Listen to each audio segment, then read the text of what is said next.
Good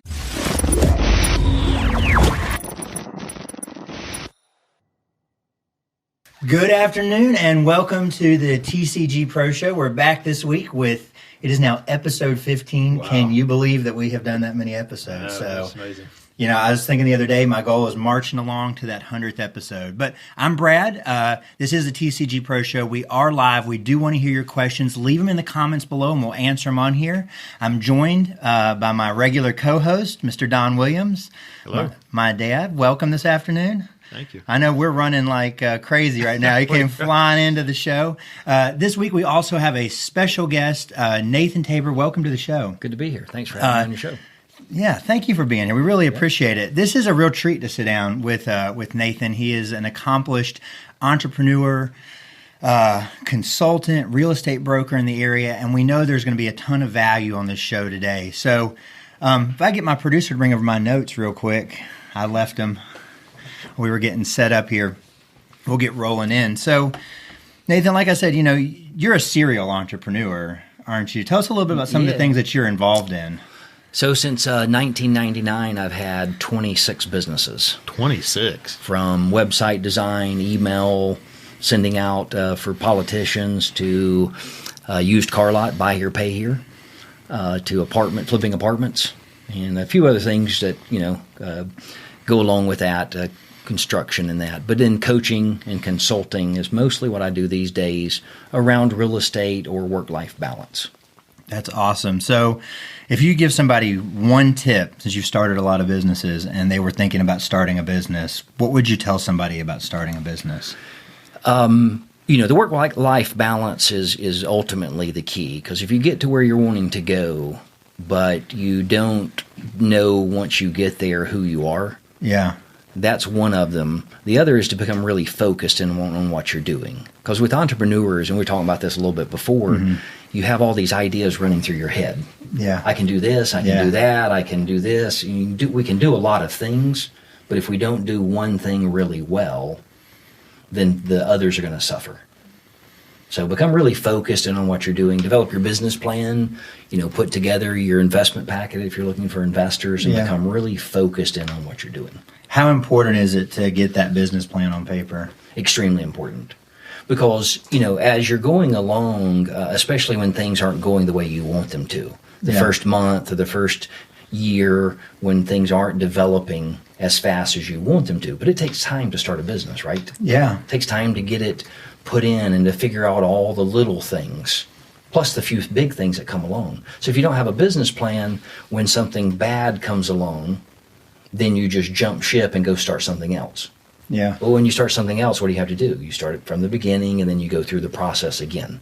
So if you have that business plan, though, then you can look at what your mission is, what your, you know, goals are, and remind yourself, this is why I'm doing what I'm doing. Mm-hmm. It's that roadmap. It's the roadmap. And the roadmap can change, but you got to have, you know, none of us would get in our car and just randomly start driving somewhere. Right. Well, that just depends on what kind of car you're driving, you know? Oh, true. But you wouldn't leave without your wallet and no money for gas. There you go. Yeah. You wouldn't go to the airport to try to get on a plane to fly somewhere without being packed. Yeah. So we do these things in our regular lives, but we don't do them in our businesses. Right. We'll plan our vacations. We'll plan our summers. We'll plan our Christmas vacation, but we won't plan our business. Yeah. And then we wonder why we don't get the results that we want, because we don't actually have a plan. Yeah. You know, I've been in business for a number of years as well, and it's really easy to kind of chase rabbits. You know, if you don't have that business plan, it's easy to kind of, something gets your attention, something, you know, it's just easy to go down a wrong path. I like to call it the Squirrel Syndrome. You know that little movie Up? Yeah. Where the little dog, he's talking squirrel. Right. You know, he's talking squirrel, and he keeps going. And that's what and it happens to me. I mean, I can look back in the businesses that I've had, and when I failed, I can almost tell you, couldn't tell you the date because I can't remember, that well, but I can tell you the time, the decision that was made that led to the failure, and it was because of a knee-jerk squirrel or rabbit moment where I got off message, I got off topic, and I did something that wasn't in the plan.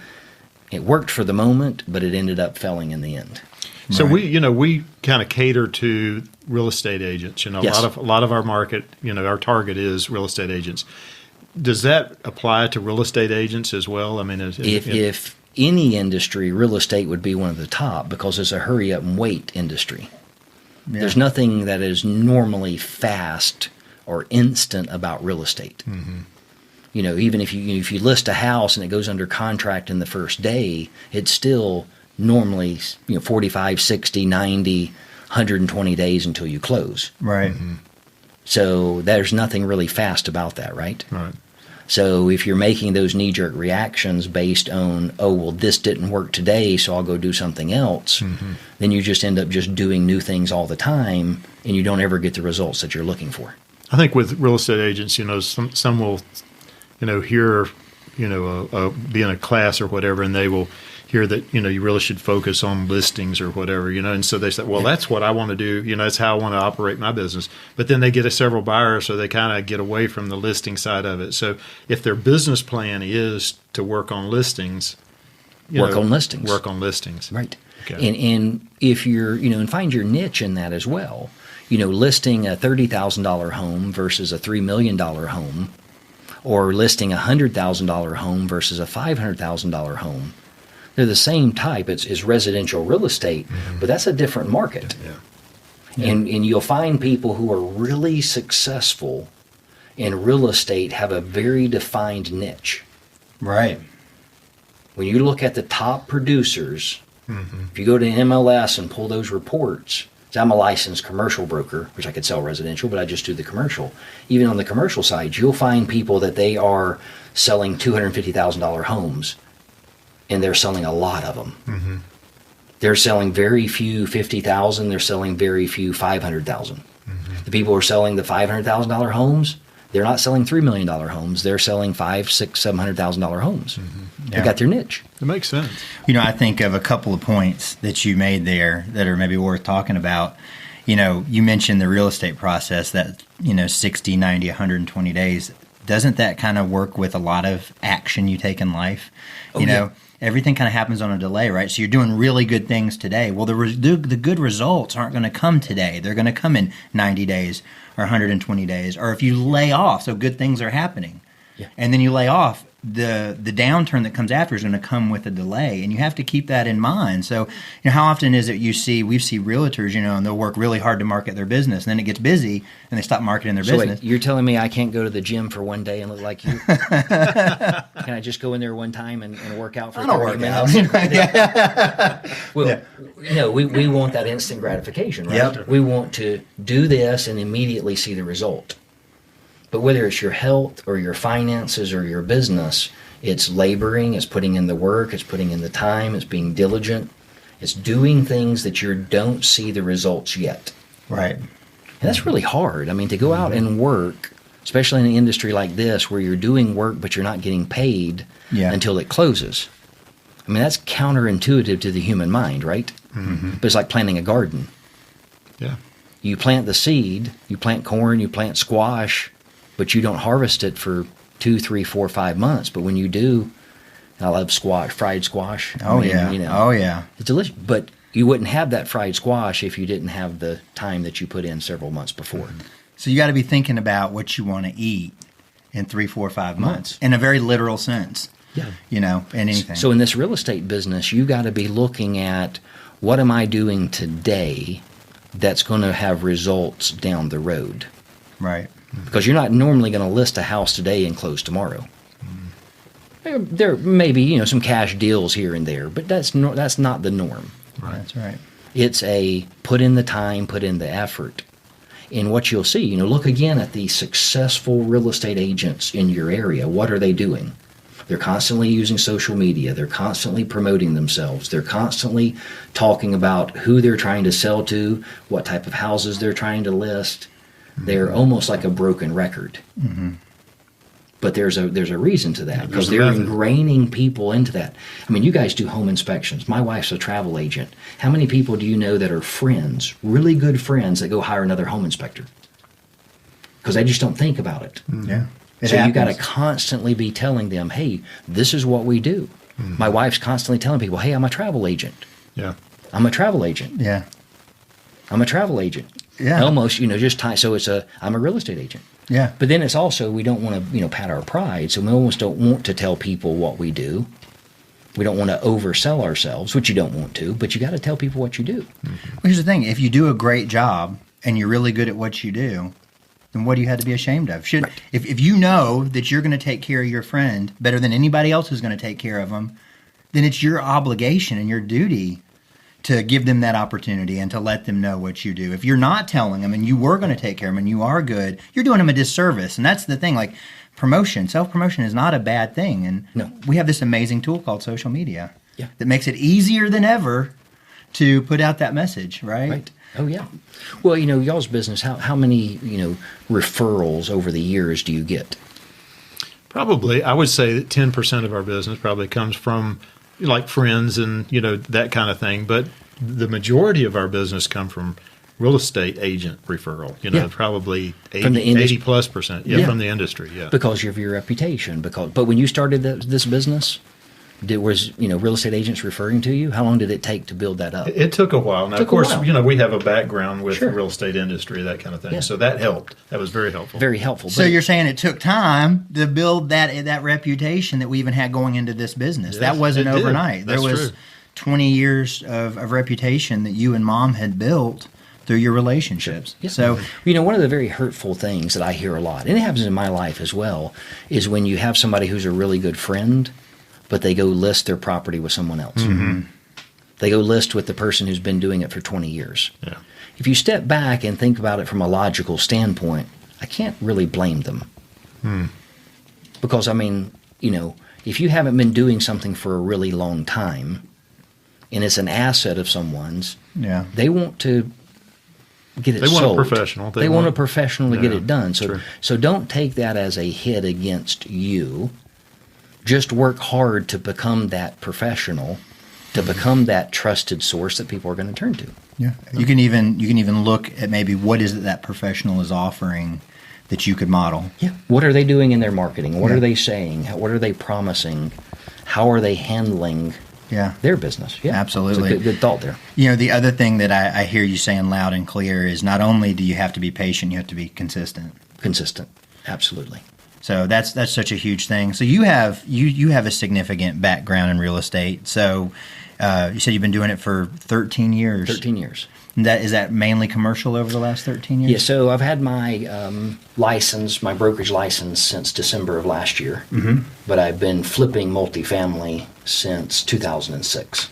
So Okay. I've bought and sold 26 apartment complexes. Okay. Let's talk a little bit about that. What's all involved in flipping multifamily, and why did you get into that space?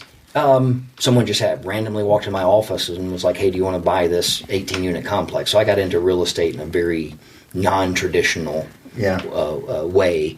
But then just going in and running the numbers. Mm-hmm. You're looking at an investment side. What can you buy something for? What's it going to cost to get it to the point that you can sell it? And then what can you sell it for? Mm-hmm. And in that, I really learned in the numbers game and the investment, whether you're doing single family or multifamily, that due diligence is the absolute key to everything. Right. Because if you miss something, which you will, it gets very expensive. Mm-hmm. Doing a house is one thing because you have one foundation, 1 or 2 bathroom or 3 there's one room. But if you're buying a 40 unit or a 30 or a 20 or a 60 unit, and you miss that bathroom floors are rotten, it's $1,200 times how many ever units, right? Which can add up really quick, right? So the thing that I would say to anybody who's getting into investing, whether they're buying to keep or buying to flip, is the due diligence. Okay. Making sure they know what all they need to. One of the things I got burned the most on was zoning. I was told by 3 professionals, surveyor, appraiser, and attorney, that the property was zoned for an apartment complex. Bought it, went to pull my building permits the next day, and was said, "No, you can't do it. It lost its grandfathering 3 years ago." No lie. 3 professionals. Yeah. Mm-hmm. And that's a very expensive lesson because that $150,000, 18 months. Yeah. And at the time, I didn't know if I was going to get out of it or not. So rather than in your due diligence, rather than listening to those experts, you really needed to go to zoning yourself. Really, I tell anybody, whether you're buying a $30,000 house or $3 million complex, call the zoning department yourself. 5-minute phone call, and then get them to fax or email you a letter on letterhead signed saying this is a single-family home, or this is a strip mall, or this is an apartment complex. Something that I got a call yesterday from a real estate agent who they're trying to sell a duplex. A guy bought it, but it's only zoned for single family. He can't sell it as a duplex now. Yeah, and that for an investor, because that changes the rent profile, it changes the value. He loses roughly 50% of his investment. Right, and so I know a lot of our listeners are probably dealing with people that are just buying their homes and not as much investing, but this really applies. Think about houses that have renovations and additions and finished basements.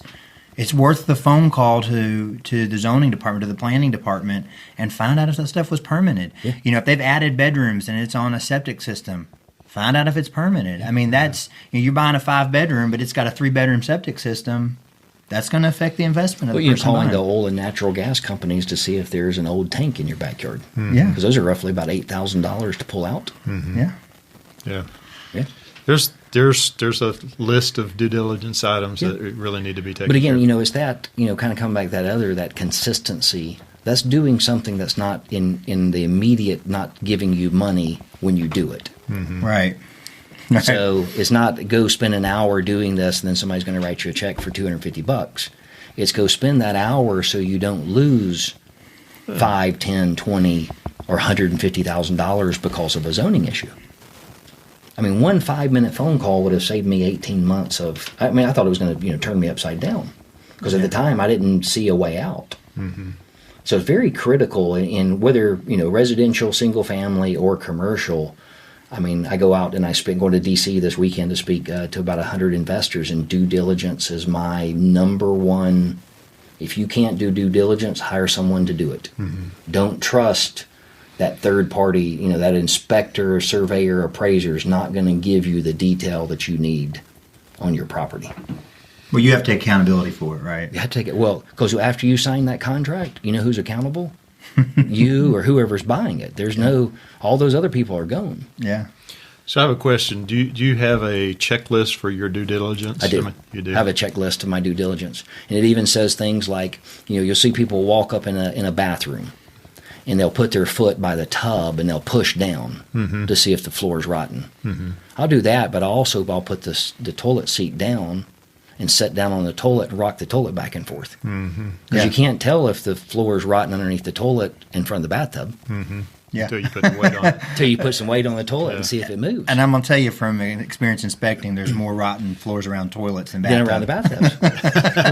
What does it cost to take that toilet out and tear that floor out and put it back? $800 to $1,200 roughly. Yeah. If you don't have any mold or mildew. Yeah. Or sanitation issues, or the list goes on and on when you're talking about raw sewage and those kinds of leaks. The other is buying one of the little $5 meter for plugs. Yeah. It takes 5 minutes to walk around a 1,000 to 1,200 square foot apartment or house and plug top and bottom to see if they work. I've plugged in before where I've plugged it into the bottom and it worked, plug into the top and it not work. Yeah. Oh, yeah. And it cost $1,200 to fix that one plug because something was wrong in the breaker, and the breaker, you had to get a permit. That 10 seconds saved me $1,200. Wow. Usually it's just the device itself. Yeah, but there was something wrong with the wiring, and then there was a bad panel in the breaker box, and the fuses. That one little thing led to a lot.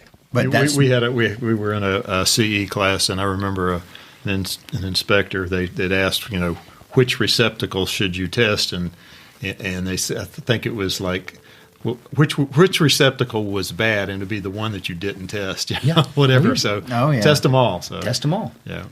And I never take what a tenant tells you, whether it's single family or multifamily. Never take the advice of a tenant. Check everything. I've literally had tenants before say, all the plugs work, all the lights work. And the day I close, they come to the office that afternoon. Half of my power doesn't work on the left side. I'm like, why didn't you tell me that? And they're like, the landlord told me they'd evict me if I told you. Yeah. Or they'd raise my rent. Or they would do something. And so, it's one of those, if you don't test it yourself, just plan on, or hire someone to test it, plan on paying for it. Yeah. Absolutely. That's really good advice. Been there. Having done, 1,500 units myself. That's a very solid piece of advice. It's not, this is something I read. It's I've paid for skipping those steps and paid for it dearly. Yeah. So, do you share your checklist? I do. Okay. I do. I share my checklist. I can give you guys a link, or somebody, if you go to apartments.nathantabor.com, the checklists are there that people can get. I have a free ebook on due diligence. I have a free ebook on getting started. Okay. How would somebody get the ebook? If they go to nathantabor.com, there's a little tab up there that says ebooks. And we'll make sure to put a link on the screen, and we'll throw something in the description and comments below for sure. If you're thinking about doing anything in this kind of investing world, really worth the time to download that, have that resource. Yes, whether you single family, residential, or commercial, due diligence is almost the same across the board. Mm-hmm. Right. Whether it's a strip mall or a single family, there's a lot of things that line up to the same. Check the HVAC. That's check the HVAC whether it's commercial or residential. Yeah, it's just a different kind of system. Like today, the Freon issues of an older unit. Mm-hmm. If it's got 2 or 3 years left on it, getting an old Freon unit serviced today, or getting a new compressor. What is it? What are we now on the Freon? What's the new R40? I think is something they're on. I think that's right. And the old is R20. 22 or one of the R22. R22. Mm-hmm. I talked to somebody the other day. They paid $40 a pound. Yeah, I've heard more for than that Freon. Yeah, I've heard people talk. We've heard 80. Yeah, 80. Yeah, which it should normally be $10. Well, I think $12 a pound. Yeah, it was when it was still. When it was still. But if you're looking at buying an investment home and that, HVAC unit has a couple years left on it, you can't patch it. Mm-hmm. It's too expensive. It's almost going to be worth just taking it out and putting in a new one. Yeah, and you need to know those costs going in up front. Yep. Absolutely. Is there any other kind of key points about due diligence that... Well, here's an interesting... Who owns fire hydrants? I guess that... Does Utilities. It depend? Yeah. I would have thought, the county, the municipality... Whatever municipality, yeah. It depends. If you're in a... I had bought a complex, 13 acres, 66 units, 4 fire hydrants. They were all owned by the property. So when I called to get an inspection from the fire marshal for the insurance company, he said, called me back. He said, we'll come out. And he called me back. He said, it's $75 per fire hydrant. I was like, why? He's like, because you own them. Went back to the deed. There's certainly in the deed. It said, installed by the city of Winston-Salem, but owned by the property. And I was playing racquetball last month with a guy up at the gym, and his neighbor had their fire hydrant ran over. He called the HOA and was like, hey, the fire hydrant needs to be replaced. And it's like, great, when are you going to replace it? He's like, what are you talking about? It's your fire hydrant. Wow. So, there's something that you would never, why would you ever think that a fire hydrant was owned by anybody else? By the property owner. Than the town or the municipality or the fire department. Yeah. But you know how much a fire hydrant is to replace? $6,000 to $8,000. Whoa. Yeah. Whoa. Somebody else running it over in your yard and you have to pay for it. That's a... Yeah. I think you turned it on his homeowners, but if you turn something on your homeowners, eventually you're going to pay for it. You're going to pay for it one way or the other. Maybe over time. So the biggest thing on that due diligence side is, it's literally one of those you have to turn over every stone. Mm-hmm. Even the little things that we don't think about. If you're looking at it long term and you really want to know what's my exposure here, if you don't know it, then you need to hire somebody who does know it. Right. Mm-hmm. And you better know enough that you can know what to do with that information and have a good idea of whether or not they're doing a good job. So you talk about real estate agents. If a real estate agent wants to really get in and get to know and build that reputation, become an expert in one of these areas. Become an expert in telling your clients, hey, yeah, this is a great deal, except this is all what you're going to have to do after you buy this house. Even before the home inspection comes in, because what do people really want these days? They want somebody they can trust. Mm-hmm. They want somebody that they can put their confidence in, that if I don't do this, he or she is going to look out for me. Mm-hmm. And we hear horror stories, right, about real estate agents, of people who bought a house and then they're like, oh, my agent never disclosed this to me. Yeah. Mm-hmm. An agent might not have been, necessarily responsible, but who gets blamed when something goes wrong with a home deal? Usually the agent. The agent. Yeah. Even if it's somebody else's fault, the agent gets blamed. Mm-hmm. So if you want to keep from getting blamed, make sure you know who's not doing their job right. Right. So you can at least step up and say, that doesn't make sense. Something's not right here. So you can tell the homeowners, hey, we need to go back to that home inspector, or we need to go back to that surveyor or their appraiser and make sure this is covered and make sure that you're covered. Mm-hmm. Yeah, it's so one of those things that it's not worth talking about whether or not that's fair. It's just if you want to build a reputation in the future, you have to take responsibility if you're going to be in this field. Right. It's one of those things. So that's some really great advice about due diligence. Before we run out of time, I do want to touch on a subject that I know is a big thing for you and that you're spending a lot of time with, and that is, let's talk a little bit about work-life balance.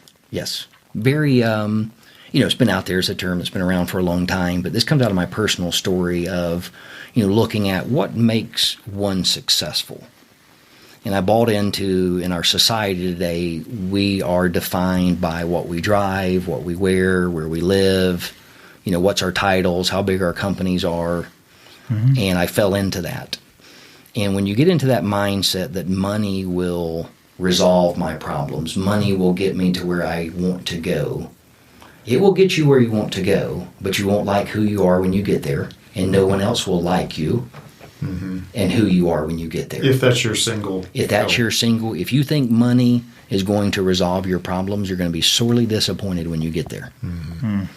And that was me. At the age of 40, I woke up 13 businesses, successful, going in the right direction from an earthly standpoint. But from a kingdom standpoint and a life standpoint, I was totally out of balance. And just kind of threw the brake on and was like, what's this about? I mean, if you're not spending time with your spouse or your kids, and you're not spending time on your health, you're not spending time, in who you are, and you're in constant conflict and you're stressed out all the time and you're worried all the time, that's not really a way to live. And so it kind of becomes, hey, let's define ourselves by what our spouse thinks about us, what our children think about us, what the community or others thinks about us. Do they say, hey, that's a really nice person? Mm-hmm. Or do they say, like, stay out of his way or her way?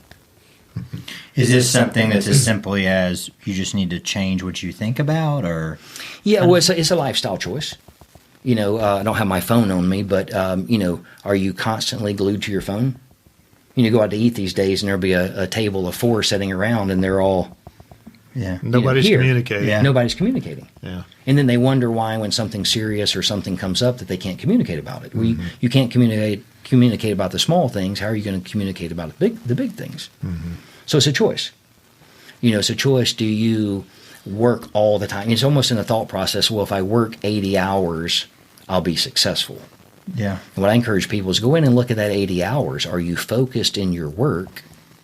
Or is 40 or 50 or 60 of those hours you're just doing stuff that really doesn't get you to where you want to go? Because if most people, even myself, I'm very guilty of this. If I would focus in on just what I need to do, I could get to where I wanted to go much faster, but then I'd have a lot of extra time to do things. Yeah. But you get stuck in this mindset of, I got to do all this. Mm-hmm. Right. Difference in, go ahead. So it's a choice. Yeah. Difference in being busy and being productive. Exactly. And what we're finding today is if someone's stressed out at home, what are they at work? Stressed out. Of course they are. If somebody's stressed out at work, what are they at home? Stressed out. Yeah. So, from the employee side, that's not the way to live. From the employer side, if they want more productivity and more profit, look at the Chick-fil-A and the Hobby Lobby model. Mm-hmm. They have all these leadership trainings and they have all this. They're closed on Sundays. And, they're making the priority is their employees. Mm-hmm. By making their employees the priority, their profits are astronomical. Yeah. But most of the time today when we own companies, we look at what's our bottom line, the Walmart model. How much money can we make? And it doesn't matter who we have to use to get there. Yeah. But who's some of the most unhappiest employees out there? That's what I hear. Yeah. There's some great people work at Walmart. I think there's great people there, but a lot of people are unhappy with the work situation. Because Walmart does not have an infrastructure that helps their employees become better and more balanced people. Mm-hmm. Chick-fil-A and Hobby Lobby do. So if someone's trying to become better at what they're doing, they're trying to become a better real estate agent. Right. Become a better person, and you'll, by nature, by the person who you are, you'll become a better real estate agent. Mm-hmm. But if you just become a better real estate agent, you're not going to become a better person. So, somebody makes that choice. I want to focus on being a better person. Is it just as simple as working less, or? No. I mean, it's you really got, it's how you respond to people. It's how you deal with conflict. It's how you deal with relationships. It's how you deal with money. So it's not just work less. Yeah. It's, if someone's having a bad day, do you start that argument with them, or do you sit there and listen to them? It's harder to bite the inside of your cheek and bite your tongue and let someone vent than it is just to vent back at them. Right. Most of the time when someone's venting at you, they're not actually upset with you. Yeah. They're upset about something else, but you're just the closest person to them. Mm-hmm. You ever had that? I know your wife's sitting over here, so I'm going to put you on the spot. Have you ever had that 3-hour argument over a kitchen cabinet door slamming? Maybe not exactly that, but that. Absolutely. Was it really about that little thing, or was it about something else? But that was the point, that all the steam, that's right, all the frustration, all the day or the week or the month came out on that. Yeah. Well, if you're working on work-life balance, that's one of those moments where you could step back, let them have their moment, and then say, okay, obviously I didn't mean to do that, or that was really, but what's really the problem? Yeah. Mm-hmm. And see, we never really deal with the root problems. We always deal with the symptoms, which we consider to be the problems. Oh, yeah. And if you're only dealing with the symptoms, and you don't ever deal with the root problem, what's going to continue to happen? You're just going to continue to snowball in the symptoms over here. Right. So at some point, somebody has to step into that in conflict resolution, in a sense, and just kind of, say, hey, this is an issue, but what's the bigger issue? Mm-hmm. Right. You can't put out those symptom fires fast enough. The root problem is going to keep developing. I think it's pretty obvious. There's a lot more to this than we can cover in this short show that we have. How can somebody get in touch with you and your program to learn more about the work-life balance? Yeah, so they go to nathantabor.com. Okay. From that, there's all from the real estate to the free ebooks to the Handling Life, the Work-Life Balance program. They can kind of go throughout my website right there. And so that is a program somebody can sign up for and work. It's free. Yeah, it's all free. Sign up for it. It's got a ebook on it, Achieving Work-Life Balance. So no reason not to do it. Yep. No reason not to do it. Well, and here's the unique thing. It's not, it comes from a very personal story relatability. This is not me saying, oh, I'm this great person. Let me tell you, let me tell you how I failed. Let me tell you why I failed. And if you can avoid it, avoid it. But if you've done something similar, this is how you can get out of it. Mm-hmm. And, in our society today, we've become very, don't tell people your weaknesses. Don't share your struggles. And in reality, we need to be talking to others about our struggles. We need to be talking with others about what we're going through. Because normally I find, actually every time that I have an issue going on, if I'll go sit down and talk with somebody, normally they'll give me the solution almost instantaneously. I've not been able to see it because I've been trying to figure out it from my perspective. Mm-hmm. Yeah. Trying to put my spin on it. Yeah. And they're able just to zero in on and say, this is what you need to do. Right. It's pretty cool. Yeah, that's really great advice. My brain is just turning. Unfortunately, we're out of time. I would love to do. We could have done 3 shows on the work-life balance. Yes. I can think of a lot of places in my own life, that are room for improvement. And it's a choice. Yeah. So when it comes down to work-life balance, it's all about what type of life you want. Absolutely. And if you're not going to have a full life with balance, with all those important things, your spiritual, your family, and your financial life, you're not going to be real happy if you don't work. Give it. I guess the balance is that word on all the different aspects. Thanks so much for being on today. This has been a ton of fun, and anybody listening to this, there's a lot of value in what you've shared today. So you are welcome back here anytime that you'd like. I'd love to. Appreciate you guys having me on. Yeah, man. Hey, y'all keep up the good work. From what I've seen in the past, y'all are giving some great, content out there and great advice to people. Thank you. That can really help them in their career and help them in their life. Yeah, well, we're doing our best to put positive in. You just need to get your wife on this side of the camera. We do every now and then. She's much better looking than you. I know she is. She's better spoken too. So, thanks for joining us today. NathanTabor.com to dive in deeper with you. Is there any other place that people should find you at? No, from there they can get all to my social media. They can get it to it's kind of the wheelhouse there of where it kind of shoots off to different programs and different websites and that. Awesome. If you like this episode, don't forget to like it, comment, and share it. That is the best thing you can do for other people that could benefit from this information. Don't forget to follow us on all of our social media at The Closing Guys, at Brad The Closing Guy on Instagram. We'll see you guys next week. Bye.